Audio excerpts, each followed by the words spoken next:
We're going to talk about whether a series converges or diverges. If it converges, you can find the sum of the series using this formula, where A stands for the first term and R is your common ratio. Okay, so let's talk about this right here. This is a geometric sequence because I'm listing the numbers. 2 times 3 gives you 6. 6 times 3 gives you 18. 18 times another 3 would give you 54. 54 times another 3 would give you 162. And then 162 times another 3 would give you 486. So these two numbers are in my ... okay? So this is a limited sequence. We have an end point. If I wanted to turn this sequence into a series, this is a sequence. I'm listing the numbers. If I wanted to turn it into a series, I would just add the terms together, all the way to 486. This is a finite series. Finite means it has an ending, okay? It doesn't go on forever. It's not infinite. Okay, so this is a finite series. And since I'm multiplying by 3 every time, that's called a geometric sequence or series, okay? So this is the geometric sequence formula for this geometric sequence right here. Your first term is 2, and it's multiplied by 3 every time. So that's why your common ratio is 3 to the power of n minus 1. If I want to write the finite geometric series,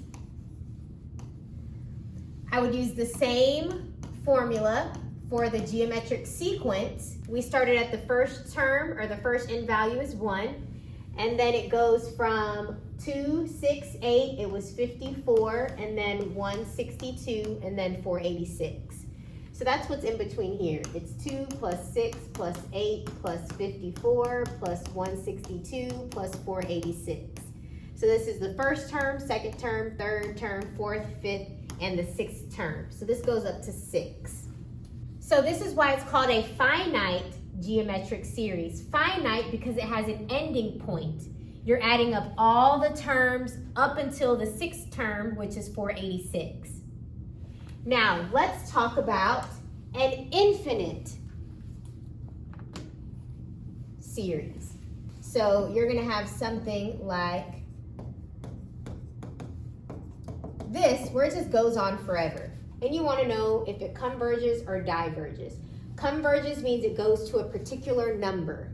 Diverges means it might just go off to infinity. There is no specific sum that it goes to. So let's look at this first example. Let's figure out the R value. To figure out the R value, you can do the second term divided by this first term. And that's what you're always doing. So for this simple case right here, 6 divided by 2 is 3.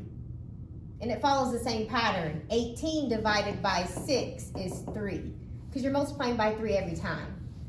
So let's do that here. The second term is 1/2 divided by 2. You're going to get 1/4. And if you wanted to just verify to make sure, you can do the third term divided by the one previous to it. So 1/8 divided by 1/2, you will get 1/4. So your R value is 1/4. So we found what value we're going to multiply every time to get our series. So let me add some notes. It will converge if your R value, the absolute value of the R value, is less than 1. It will diverge if the absolute value of your R value is greater than or equal to 1. In our case, the R value was 1/4. So the absolute value of 1/4 is less than 1. So that means this will converge. This series will converge. Let's figure out what number If you add up all the terms, if you keep on adding up terms, what number is it approaching? What does it converge to? So we're going to use the formula A over 1 minus R. A stands for the first term. So your first term was 2. So I'll replace this A with a 2, and your common ratio, we said, was 1/4. So I'm going to type this into my calculator.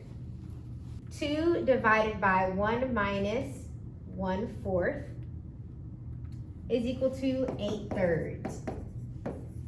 So if you just keep adding on terms, that sum will get closer and closer to 8/3. Let's try another one. First, let's figure out the common ratio. So we'll do this term divided by this term. Negative 12 divided by 5 divided by 6. And to be sure, you can also do 24 divided by 25 divided by this term, negative 12 over 5. So I'll do both just to be sure. So this one will be negative 12 over 5 divided by 6. I got negative 2/5. And I should get the exact same thing every time. So 24 over 25 divided by negative 12 over 5. I get negative 2/5. So my R value is negative 2/5. Well, the absolute value is less than 1. The absolute value of negative 2/5 is just 2/5. Remember, the absolute value bars make everything positive. This is less than 1, so that means this will converge. If it converges, I can figure out what it will converge to. As you keep on adding and subtracting these values together, it will get closer and closer to, let's use our formula here. Your first term is 6, so I will put a 6 right there. Your common ratio, we said, was negative 2/5. Negative 2/5. Okay, let me type that into the calculator and see what sum it will converge to. I got 30 over 7, 37ths. And if I want to change that to a decimal, it will go to approximately 4.28571. Okay, so that is what it would converge to. Let's look at another one. Let's look at this series. This is an infinite series. It just keeps on going. It doesn't have a stopping point. So if you want to find the value of an infinite series, we use this formula. This is if it's converging. If the series is converging, you can use this formula. So let's see if it's converging or not. If it is converging, we can use this formula to see, as you keep adding terms, what value will it get close to. So 3 over 2, that's just 1.5. If I do this one, 9/2 divided by 3, you'll also get 1.5. So your R value is 1.5. This is greater than or equal to 1, so this diverges.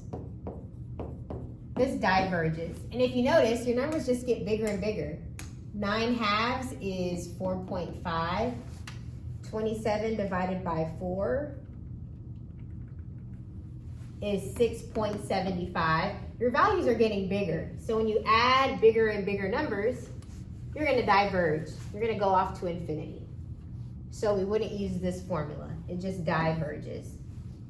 So to see if an infinite series will converge or diverge, you use these rules. If the absolute value is less than 1, it converges. If it's greater than or equal to 1, it diverges. It will diverge.